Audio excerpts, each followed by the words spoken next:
Okay, hello everyone. Welcome to the Sofa Chat Stories. Today it's me again and my friend Giuseppe.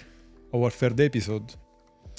Our third episode, and today we are going to talk about the startups. So before we have had our episode about corporate, the second one was about becoming a contractor, and the competition is about starting a startup. I don't know if it's possible to say starting a startup. Indeed. So I will pass the word to your side and you can tell us what you're up to recently.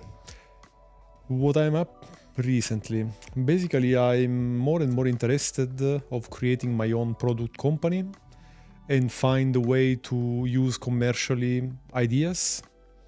And so because of this, there are different programs for different university. In this case, the University of Helsinki had the pre-incubator, and they are exactly explaining you how to move from the idea to the business case, to finding the investors, to improving your pitch.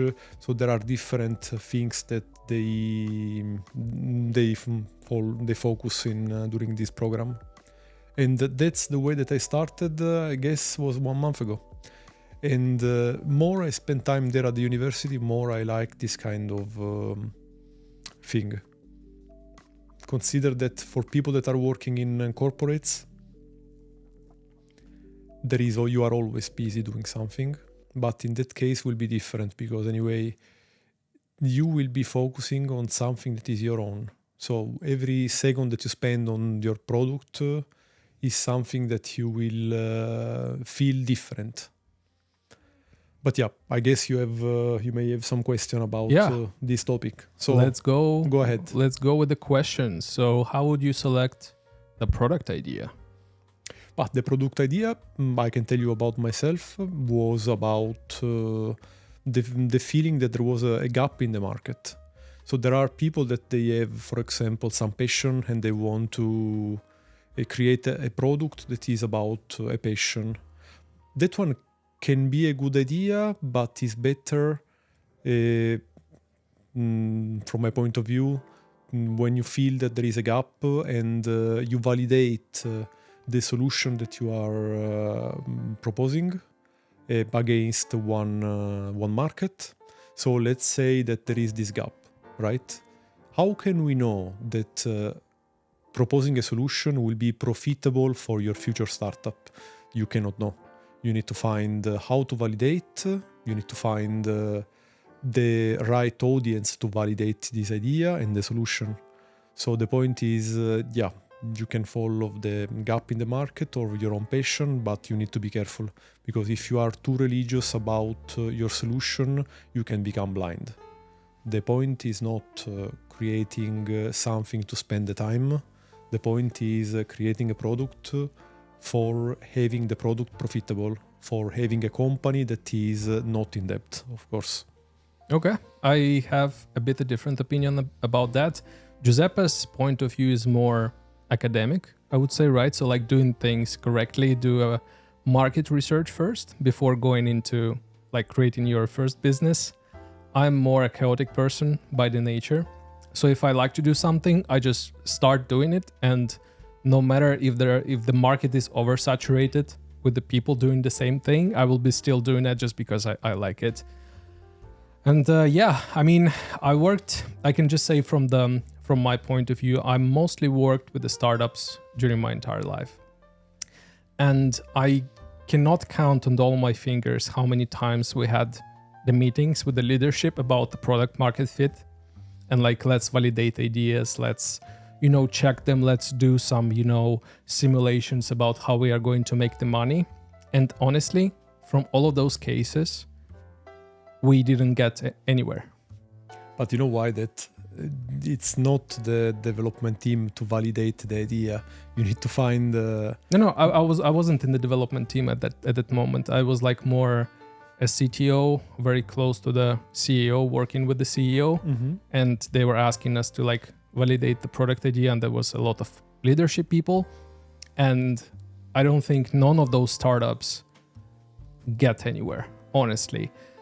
the most profitable ideas, product ideas, they just come out of nowhere, usually. You just cannot, in my mind, in my opinion, you cannot frame the creativity. You just cannot. You can always, of course, try to look at the market and try to find gaps, holes that can be filled with some products.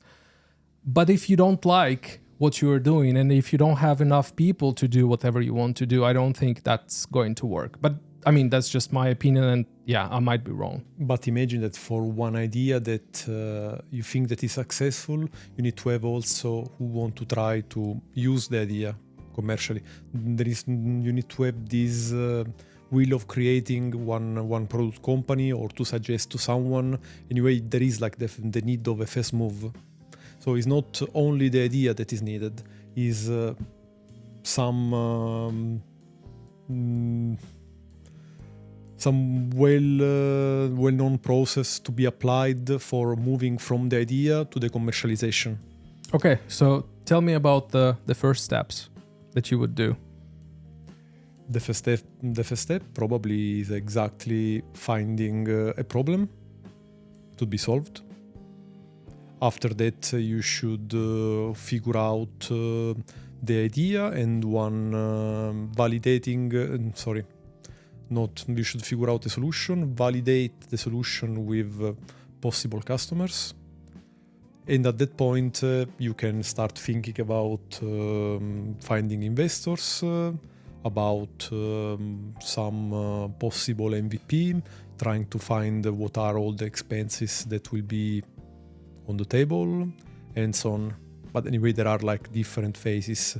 In the real beginning, the problem is that you may have the idea on the table, you don't have the funds. So you need to find the money, the investors. So how do you do it? Imagine if you are being an employee in the company and then you are living from the paycheck to the paycheck, as we discussed in the previous episode, and you really want to start your own startup now. It's not possible, because don't expect that if you start your own company, no one is paying you. So you need to be probably aware that for the first, to be positive, probably 6 months or something like that, you will not receive any payment. So I would probably start my company without leaving the previous job. Anyway, it's possible. You don't need to. You can focus on this startup, still being employed in your previous company, or being a contractor. So that one is not unallowed.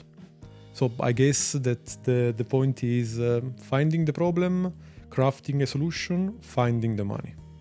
And after, anyway, you need to understand that there are different levels. If you start as a co-founder or as founder, does not mean that in every phase of this startup, your obligation towards this company will be the same. So initially, you will be fully involved in this company, more like to define the MVP, to find the investors. But after every level, every phase of this company, your position will change and change and change. So it's something that you need. I think that you need to be open to learn and to improve your network, because anyway, it's something that being involved a lot in product development, it's something that sometimes is not 100% of your focus. In that case, the networking is super important. And I guess that I can just suppose this. Let's stop on one thing. I'm particularly interested in the one thing that you mentioned. You are saying like, be still an employee and open your company and try to, create something, build something like an MVP that you are able to propose to investors later on. So how can you build an MVP if you are not a developer, for example? And even if you are a developer, when you are building an MVP, you need several moving components, right? You will need a backend, you will need a front end, you will need some kind of UX and design for that. I don't think one person can do it. So and imagine you're opening the company, you still have no money and you need people to do it, I guess, because I don't think you can pull this off just by yourself. Do you know the way to say fake it till you make it? I would probably create everything mocked. So probably will be more a mock-up than a real product. The point is you don't have a development team at this time. You are trying to craft the idea, the solution that for this problem that you found in the market. You will do a lot of presentation to possible investors. At that point, there will be angel investors, there will be crowdfunding. There are different ways to find the way to create, to move to the next level. So to create the team and to focus on this before MVP and after trying to find more valuable feature for this product. So I would say that initially you will need to make everything. I can continue from that. I have also an opinion about how you should start. And I would say the greatest advice I've ever received is just to start as small as possible. Like if you are just a single person with an idea, do not, aim for the B2B all-in-one solution that you can sell to the Nokia or Oracle or whatever. So if you're an individual, just think about something that you can just create by yourself in the very small period of time. Or maybe even you can go to some incubator and find people who think alike, and then you create some kind of small team, and then within a week you try to... So for you, it's better to start with one MVP than to use only the idea and the pitches for finding investors? Yes. I mean, I can, again, an example. Even before I started my own company, I always had an idea of doing something. I won't tell what that is, but usually when you are lit with this idea, you have it in your head and you tell it to everyone, you will find people who might want to give you money, especially angel investors. I've met a lot of them and they're saying whatever you're doing, you can just call us and we can give you some money for you to start. Of course, we will ask for the shares in the company to get it back, but there is no problem of funding you for 20, 50 grand if you ever need it. And when you have something really small, something really specific, it's very easy to find the person who might just, you're just a single person. It's very easy to like the line of communication between you, a single entrepreneur, and the angel investor is very easy, right? It's just like two people talking. And then I think that you are already talking to a next phase, because before we were more focusing on refining the solution for the gap that you found in the market. And at that point, you don't focus on the MVP, but for the investors, you are trying to presenting what is your idea and how you want to solve the problem. And from that, the next step is creating the MVP and trying to find more customers and trying to do one different iteration to validate the idea and to grow your customer base. So in that case, it's there will be people giving you money for growing. At the same time, you need to think that you may start from something and after different iteration, your idea can be completely different. Because it is a process itself that goes through different round of validation. Honestly, I was proposed money even before I've opened the company. So I didn't even have a proper idea formed in my head at that time. It was just about talking to a lot of people at the same time, and it was all the conversations of what you're going to do in the future. And I'm I just want to do this. And they're just that sounds like a great idea. We can give you money if you ask us and if you will start doing it. So it was not even an MVP of sorts. It was just nothing. So, my suggestion would be, if you are a solo entrepreneur and then you don't really have too much money, just try to like networking is the most important thing, like ever, in any kind of endeavors.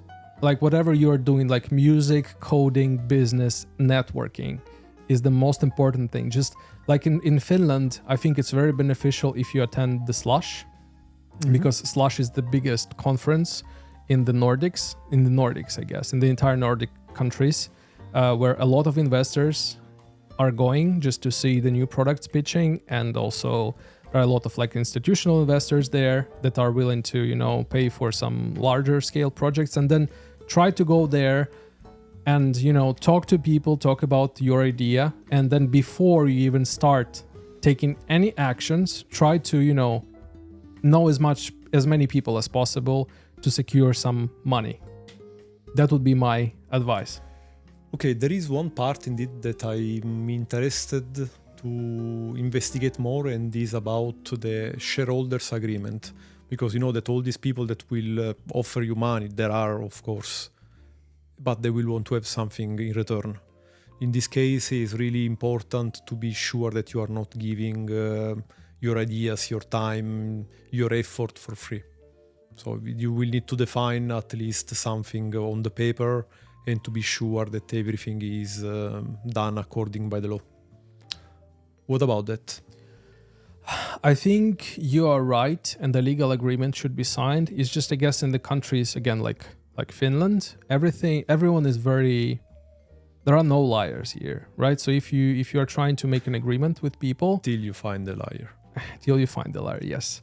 But usually it's a verbal agreement between two people. And in Finland, usually when you shake hands, even if there is no legal agreement yet, it means that the deal is sealed. And this is how I treat it as well after living 7 years in Finland.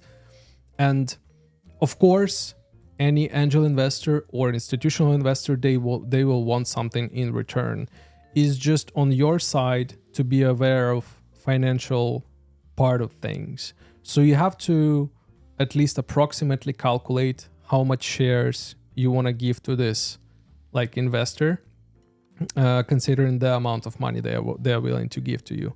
So of course, if they are giving you like 10,000 euros and they ask 25% of the shares, I don't think it's a good proposition for you to take. But if they ask, I don't know, like 3% of the shares and we give you, I don't know, 50k, and I mean... But what is the right equation? How can you say what is the right percentage and the right amount of money? I don't think there is a right answer. You can try to... Okay, I would do it like this. I would do two scenarios. The first scenario would be the most positive outcome if you start your own company and you start growing like crazy. And then you say you aim at 1 million valuation in a year. And then you have to approximately calculate how much money this investor has, considering the percentage of the options they are asking for. And then another scenario is also like the worst scenario. What if you like, I don't know, make 10,000 per year with the starting capital of 50,000 euros? This means that the company is evaluated very low, and then try to find something in the middle, like combine these two scenarios. Mm-hmm. And based on that, try to make a decision. I mean, again, a lot of people, they're saying we should, go for the academical approach. We should calculate the profit losses, discounts on the shares and the money you're taking in. I'm more random and chaotic person. I would just do like two scenarios, worst and the best, and combine somewhere and find a golden middle and just follow my guts. And usually my guts and my gut feeling never really failed me in anything I do. And a lot of people who calculated things very like accurately, they spend a lot of time thinking about the money and the percentage shares. They didn't really fail, but the expectations were not met in the end when they were asking for funding. Still, I will need to follow the academic way and be taking decisions with my guts, but at least to know a bit more about this. Okay, so there was a question that we prepared. Beyond financial performance, how is success measured? This is more a philosophical standpoint, and I think that will be interesting to discuss. Success depends. If your idea is unique, I guess that the financial success will come because there are no competitors, at least in the early phase. I would say customer satisfaction. That one is depends from different factors. As first, how many people feel the same gap in the market. So let's say that you are selling, you have one service, and this service is something that is reasonable, felt from the 50-60% of the population, will be a great success. If you have the service that is implemented and everything is done in the right way. Otherwise, even if you are in one really special place and the service is not done for the way that customer wish, that one can be also a fail. So you can be lucky and unlucky in the same way. So it depends much about different level of validation. Okay, let me start with the financial side of things and like the overall success and about how people perceive success of the companies. So I think success in the company, it highly depends on the execution. So I know that a lot of people hate when when a lot of people talk about the Apple company and they say like, yeah, Apple, we talk about Apple all the time, but think about this. Mm-hmm. Why Apple is so massively successful? I mean, they just take something that someone already invented before. Given the mobile phones, given this Apple Vision Pro, and we might record a separate episode about the augmented reality.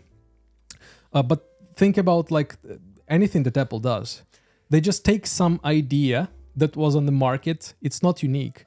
And they just wrap it into the nice package, and the execution, the warranty, the customer service, the design, the materials they are using, it's all about the execution. And this is why they are so massively successful.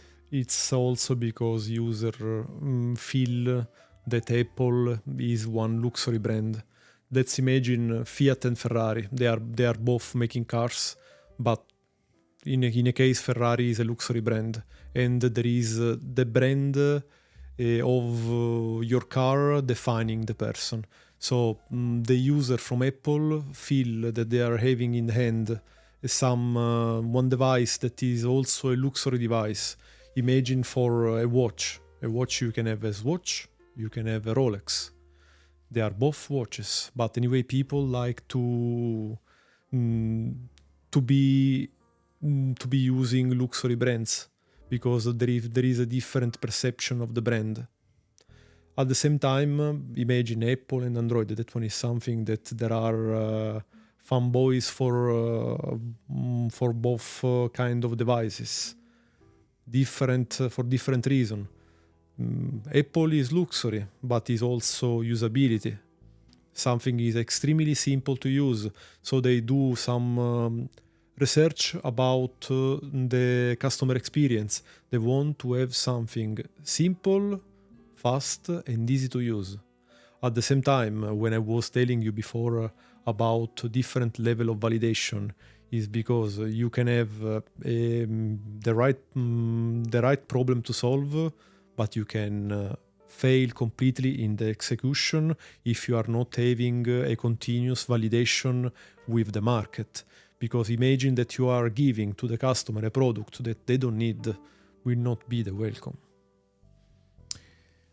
Yes, so again, just to emphasize, I think the execution is the key, because I think in the modern age, we have a lot of ideas that were already, introduced to the market. I don't think you can particularly come up with something really brand new and paradigm changing just because there were a lot of things invented in the last, 200 years. Let's do an example. In Finland, they created this company called Volt. It's for food delivery.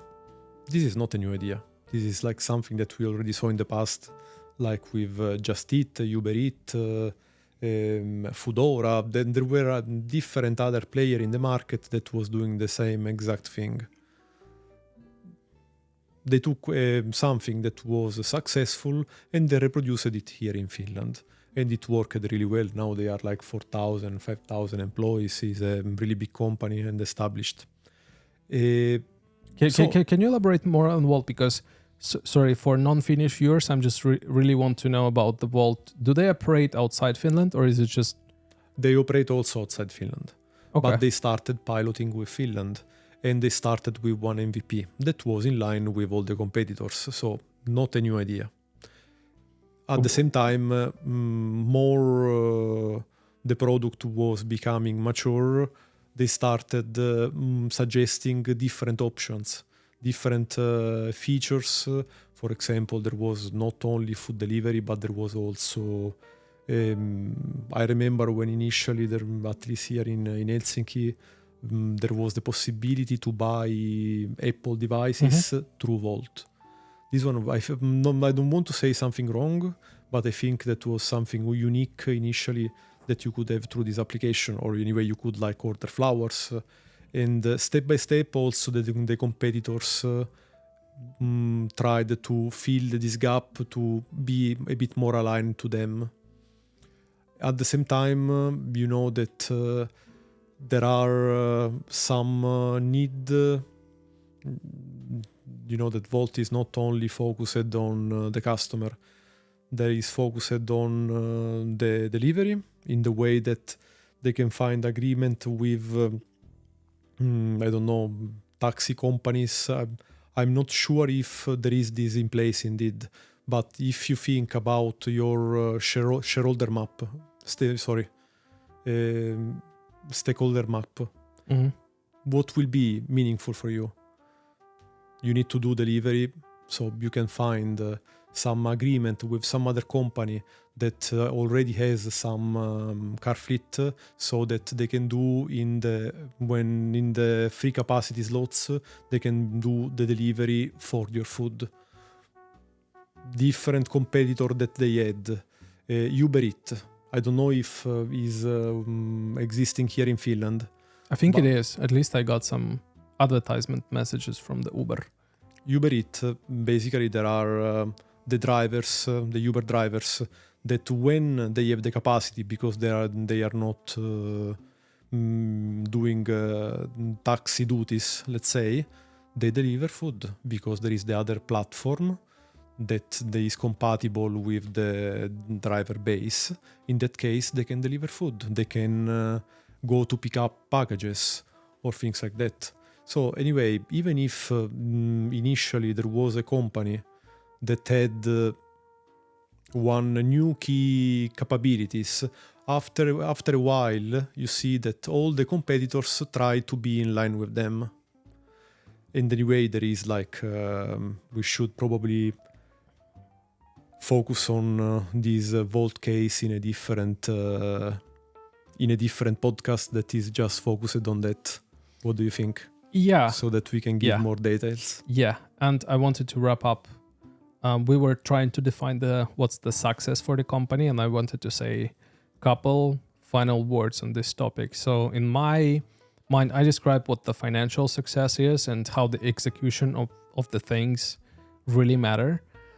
But there is also another part of it, and to me this is more important than the financial success, is when you and the group of people you are working with on the MVP, POC, whatever you are doing, are having fun. You feel like you're having the time of your life, you enjoy the gig, you feel like you're in the momentum. And to me, this is much more valuable than any money in the world, to be honest. For example, just a bit of the step back from this, like when we are doing these podcasts, like I don't really expect any financial gains from it. And I already promised that all the monetization from the channel, it will go elsewhere to the donates, charity, whatever. I'm just having a time of my life just by doing this. And in business, I do the same. If I don't enjoy whatever I'm doing, no matter the funding, whatever the money, whatever, doesn't matter the money, doesn't matter the amount of funding I'm taken in, I will not do it just because it's not fun and it's sucking the life out of you.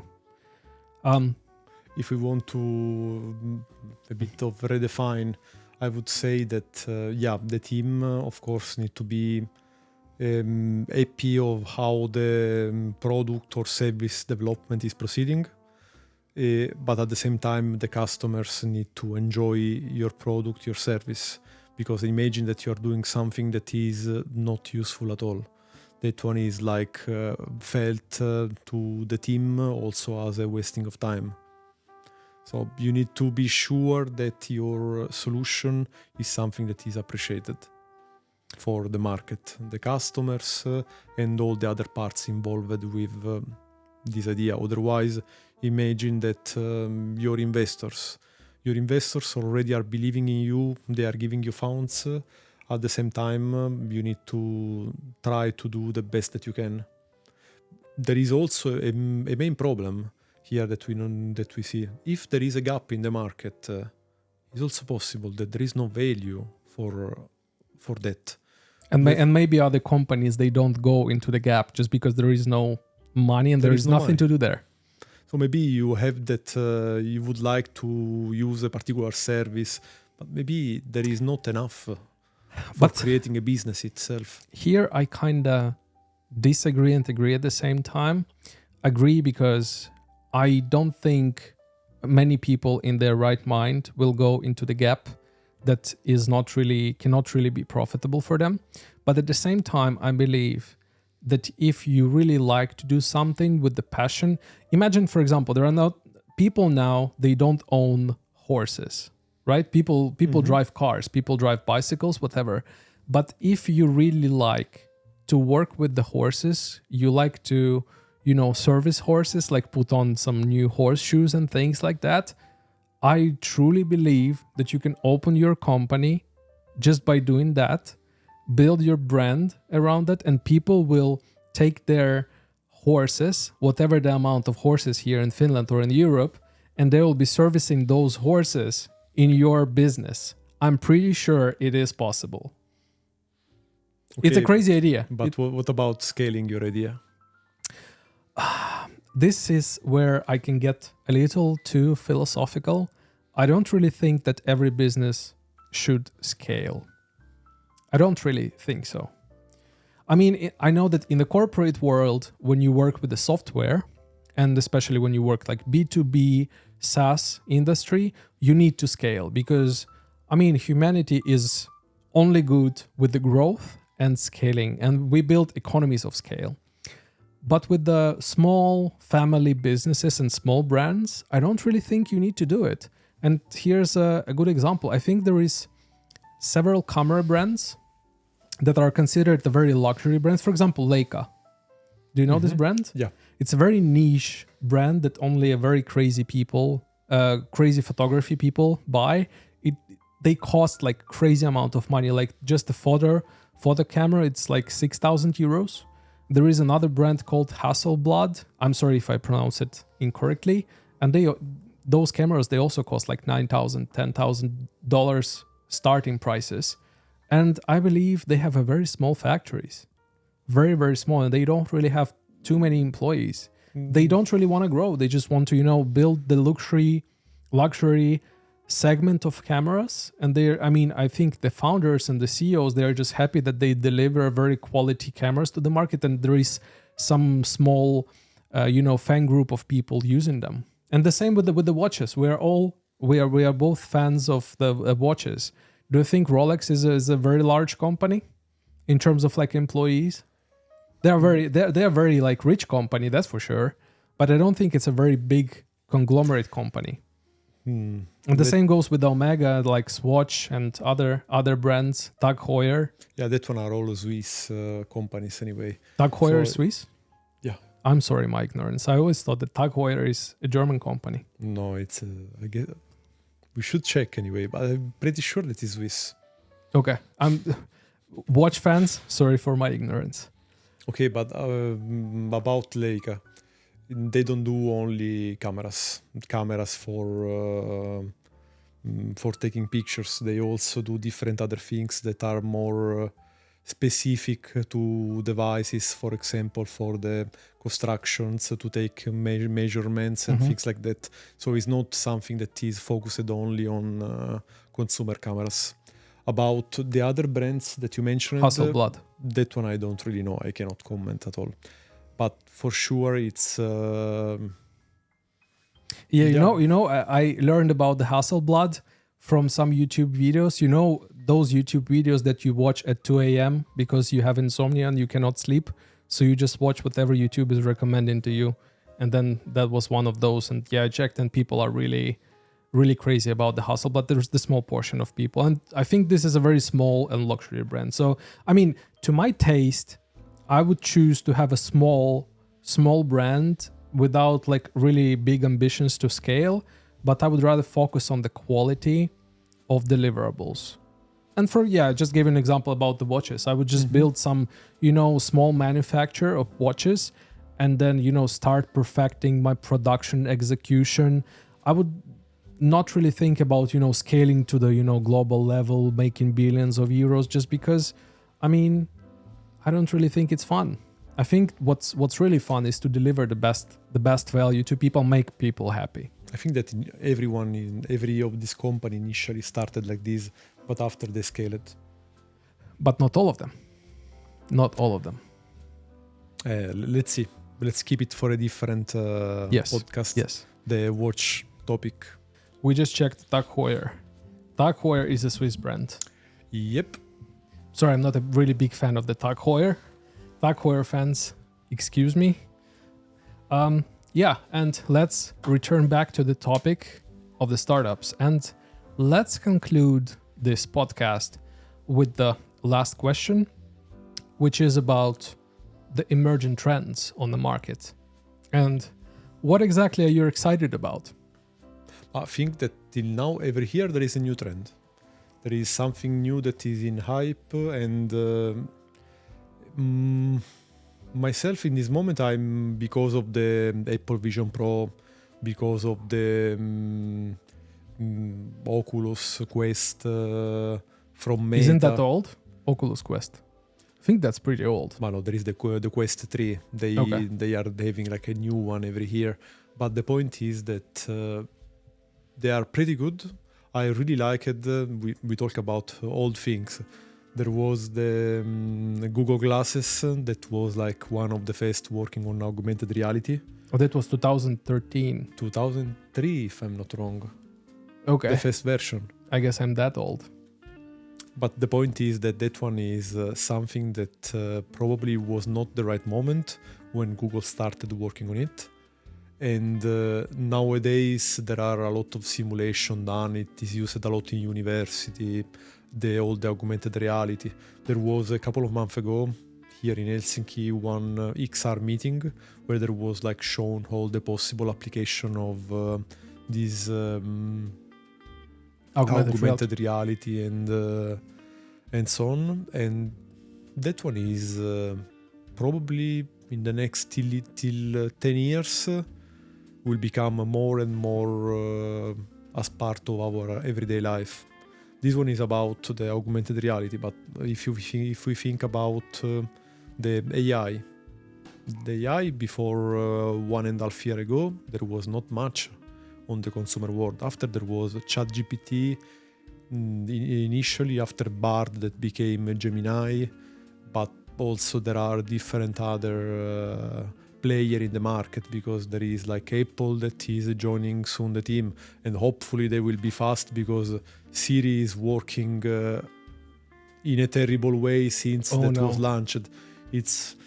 Siri users, we are apologized, but Siri sucks balls. It's terrible. I don't know why. It just doesn't work. You ask something, what is I can check online. I don't think Apple has a AI department. Maybe they do, but I think that now they have, but before there was more likely a chatbot. In that case, that one is not really an assistant, because if we think about Alexa, if we think about Google, at least they understand what you're asking. But Siri is something that I thought that I don't know. Who made this assistant should be fired. I don't have other Well, suggestion. when it was released, I think it was quite a release. No, it was everywhere. Siri was released. The marketing was perfect, Yes. but never worked. The execution sucked balls. Exactly. It Execution sucked again. balls. So I hope that there will be something coming from Microsoft. You know that everything from Microsoft, how they call it, CoPilot is based on GPT-4. CoPilot is amazing, guys. So for devs who are working on the software, you're writing lots of code.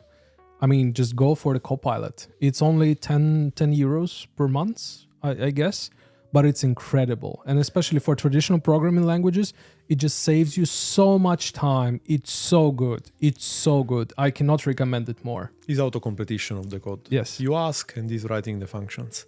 But that one is something that before 1.5 years ago was not existing. So I know that here we are talking about the trends that probably we will go a bit more deep in the next episode. But the point is augmented reality, AI, there are all things that they are part of our everyday life nowadays, and they are here to stay. Because I don't think myself that is really comfortable to write, unit test for the coding part by using AI. Everything is done automatically. You don't have to be worried at all.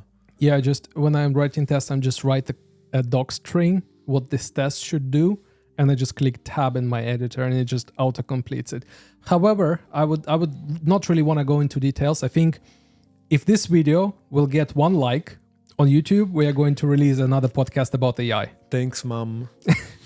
Yes, just to wrap up the autopilot. Autopilot still sucks in the non-traditional spaces, like again, define Web3 when you are coding in Solidity, for example. It takes time for it to learn the code base and how everything works, because in the beginning it will start suggesting you some bullshit that doesn't make any sense. But yeah, whatever. Coming back to the emerging trends. We mentioned AI, augmented reality. Is there anything else? I think this is all what is on hype right now. The blockchain and Web3 was on hype in the previous epoch. In the previous era, maybe up to 2020, 21, but now it's all about AI and augmented reality. Do you have other ideas rather than these 2 topics? Well, at least these are 2 topics. It's all what I see over the internet. Everyone is now not a blockchain specialist, but now an AI specialist. I'm thinking, do you remember that at some point there was some presentation about one device that was not a phone, was more like a clip to be attached on your clothes, and was able to do the translation of the conversation in real time? Yeah, I think I saw the commercials. After there was the Samsung that released their Galaxy Ultra that was doing this operation in real time. I don't know, I never tried myself. I don't know how much is a part of marketing and how good it works itself. But if that one is not only a marketing operation and actually will be in the market available for consumers, would be quite interesting, because means that the gap that there is between different culture with different languages will be filled. Imagine that you can talk in your own language to someone from China that will understand, will listen the Chinese version of your statement, will reply in Chinese, and you will get the Italian version of the statement. That wouldn't work on Italy though, because you need to operate with the body signs as well. But that one may take time, because think that there are different regions and each of them has a different dialect. About the moving hands is more like a pantomime that German people push to the planet. Don't listen to him. It's actually true. It's not true. Okay. I think those are just the 2 topics I can see on the emerging markets. And by the way, just to give you an advice, if you're wondering how to make money, I saw a lot of people, they started their companies. And what they do, they actually create some wrappers around the ChatGPT, and they market it as some small solution for businesses, like optimize your spreadsheet automation. And we use the ChatGPT. You can integrate our software into your Microsoft Excel, for example, and it will, calculate some finances for you automatically based on AI and that bullshit. And what they do, they just, build a layer on top of the ChatGPT. And I think it works well for many people now. But that train is leaving because there are so many people now doing that. All my LinkedIn is just spammed with advertisements from the companies like this. But there's still a chance to make the money. Okay, let's wrap this up. So basically what will happen is that for the next year, there will be all these company creating wrappers for the AI, and in another 10 years, they will start working. Yes. Let's wrap this up for today. We're already recording for quite a long time, and let's try to... Andre, do you think that today we went a bit off topic? Because we started talking of AI, augmented reality, Volt, even if the main topic was the startups world. So, hear me out. Even if we did, who cares? No one? That Did you have fun? Of course. And and this is like everything that you do in life. Is it a business? Is it like, I don't know, your family choices? You should have fun in the first place. If you don't have fun, what's the reason behind it all? So let's wrap this up and give some advices for the people who are willing to start their first businesses. I can start, actually, if you don't have any ideas. So my first advice, don't take it as granted, of course. And, but I think, and again, I'm repeating myself, networking should be your number one priority. The more people you know, the more angel investors you know, and the more people who can execute, such as developers, marketers, salespeople, the better. And start wrapping up, like composing your idea. And if your idea is too good, you don't really have to ask people to work for you. Those people, they will join you on your way. You don't really have to force anyone. You don't really have to, pay any extra money to those people. They will just join you on the way just because they understand that your idea is cool. It's fun to work with you. And yeah, even if it doesn't work out, they will still have fun on the way. This would be my advice. The people is the key to everything. My advice is jump. Means that if from the window? Not from the window, but still, if you don't do the first step for starting this adventure, you will never do. So if you have an idea and there is no execution, it's already a fail. It's like when you want to date a girl and you don't ask her out. At least get a denial, but try.